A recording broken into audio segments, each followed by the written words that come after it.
What's the funniest thing you've done/seen someone do in a classroom? In 9th grade we had a health teacher who wasn't all there. She was pretty easily confused and had a lot of trouble controlling the class. My friend in the class had a secret sender 6000. For those of you who don't remember them, they were little handheld devices with an iPort, which allowed text messages to be sent to other devices with line of sight. They also had universal remote control functionality, and our classroom had a television. One day, the crazy health teacher was lecturing. My friend pulled out the secret sender 6000 and turned on the TV. It took her a few seconds to notice. She was confused and turned it off. He turned it back on again. She got angry, yelled at us to stop messing with the TV, and turned it off. At that point, I nudged my friend, motioned for him to do it again, and this time, I put my fingers to my temples, closed my eyes, and nodded right as he turned it on. After a few repetitions, she noticed that the turning on of the TV, or the changing of channels, volume, etc., corresponded to me putting my fingers to my temples, closing my eyes, and nodding my head. She reached the logical conclusion that I was telepathically controlling the television. Later that day, the principal had a very hard time not laughing as she told him what I'd been doing. Obviously not my story. Since Caltech has an honor system, most exams tend to be take home and open book. The instructor for the class will write any special directions at the top of the exam. For a freshman physics exam one year, the instructions read, "You have 3 hours. You may use your class notes and Feynman." Feynman of course referred to Feynman physics lecture notes, which are published in 3 volumes. On reading these instructions, one particularly alert student grabbed his exam and raced across campus to Richard Feynman's office. He handed the exam to Feynman, explaining that the directions clearly indicated he was a valid resource. Feynman glanced over the instructions and agreed. He wrote out the exam in less than half an hour and got a perfect score. We had a circuit theory class in the deep 4th floor of the art building. It is one of the old buildings with classrooms, which had a closet in the back for a 35mm slide projector. About 25 to 30 minutes into class, we hear the closet door burst open with a kid falling out yelling, "It works. My teleporter works." He then ran out of the classroom. Freshman year of high school, when Staples had that easy button ad campaign, a kid had gotten hold of one of their promotional buttons that would say, "That was easy," in a slightly creepy male voice. So one day, we were sitting in health class getting a detailed lecture on the process of making a baby. Then, right as the teacher says, "And boom, she's pregnant," the whole class goes silent, and we hear that creepy voice say, "That was easy." We died laughing. I remember back in high school in shop class, there was a power outage and the lights turned off. The room itself was part of a garage, like a mechanic's workshop, so there were no windows and the garage doors were closed, and it was literally pitch black inside.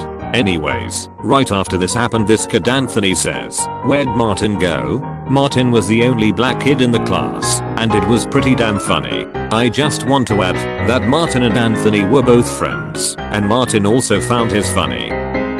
In the middle of my freshman psychology 201 course, the doors suddenly slammed open and 2 big guys came running down the aisle. They stood in front of the befuddled graduate student lecturer, shouted something about a sports team, and ran out. This happened on a Tuesday. That Thursday, the lecturer admitted that he'd put them up to it. Then he asked us to describe their clothes. Nobody in the room of 100 plus people could remember anything about what the interlopers, except that they were big and Caucasian. Everything else about them, from what they wore to the color of their clothes, had vanished in just 2 days. Our lecture that day was about how unreliable eyewitness accounts could be.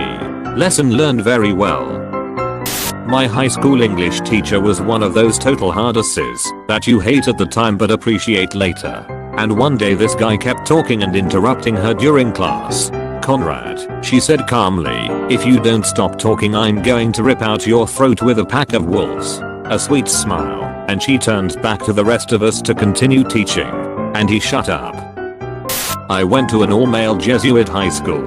10th grade history was taught by Father Harrison, generally a quick wit. History was certainly the highlight that year. A kid in the class fell asleep with his hand in his book on the desk in front of him. Fr. Harrison slammed the book closed on his hand, and whatever his name was woke up and starts wailing about his hand, clutching it dramatically and looking for laughs. FR. Harrison says yeah, sorry about your sex life, kid. Professor was a mild-mannered, soft-spoken, short Indian man part-timer who left his job a few minutes early on Tuesdays and Thursdays to teach class. He was often quite late due to traffic. One student came in very drunk, hardly able to stand up. After about 5 minutes of no teacher, he decided he would use the teacher's desk and the empty chairs to build a tower to the ceiling. After 10 minutes of people egging him on and suggesting how to build it, he finished. He then proceeded to give a sex ed lecture for the next 15 minutes, drawing pictures on the whiteboard to help. At that point the teacher walks into a falling over drunk guy yelling about genitalia in front of a chair tower and a whiteboard filled with stick figure sex. Everyone gets real silent, and the drunk guy tells him, "Don't worry, I kept him busy for ya." As he stumbles to his desk, the teacher just kinda stares about and doesn't say a word before silently erasing the whiteboard and starting his lesson. High school physics. Teacher is explaining something about mass and weight. He's idly tossing a red brick in his hand to subtly illustrate his point. Obnoxious kid in the front row is half dozing away. Teacher throws the brick at him. Kid nearly flips his desk over trying to dodge. What no one noticed was that while he was talking, the teacher dropped his hand below the level of his lab table and covertly swapped the real brick with an identical looking foam one. Art class in middle school.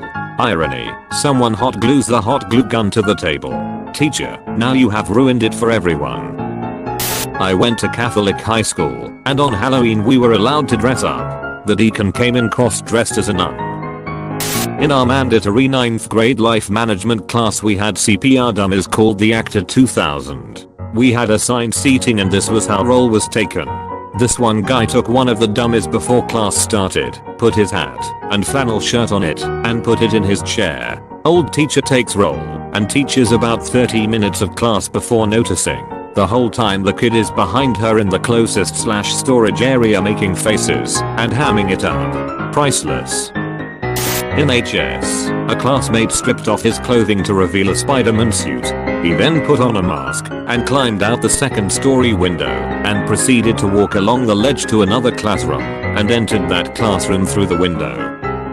At university, we were getting a lecture from a male professor who's well liked, but everyone's always suspected he's gay. He was halfway through a lecture once, talking about a gay Spanish film director. He paused, with everyone looking at him intently, and said, "I'm not, you know." Someone shouted out, "What, Spanish?" Calculus midterm in freshman year. Look over at my roommate, who has his head down on his desk. After about 45 minutes, I start thinking, oh crap, he's done, and I'm not even halfway through. Bust my ass, finish the exam with about 20 minutes to go. About this time, my roommate wakes up, looks at the clock, and lets out the longest stream of F words I have ever heard as he rushes to write as many answers as possible. Apparently the moron fell asleep about 10 minutes into the test. Needless to say he didn't do so well on it. I still tease him 5 years later. It was back in 7th grade, around 1995. We were sitting in a computer lab working on an English assignment. We were to write a paper describing the greatest meal experience we could imagine. My friend next to me was writing about having baby back ribs.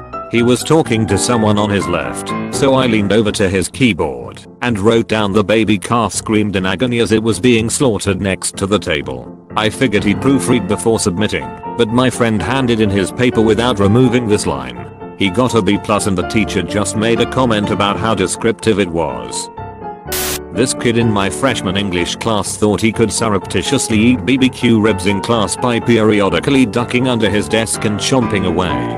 By the end of class, his face was totally covered in sauce, but acted like nothing was amiss. I took an awesome symbolic logic course from an amazing professor who had tenure. One the day that we were discussing bound variables, she strolled into class, dressed entirely in leather carrying a 10-foot-ball whip. One kid was perpetually late, so he rolled in 5 minutes after class had started. She didn't say a word, just turned and cracked the whip at him when he came through the door. He was never late again.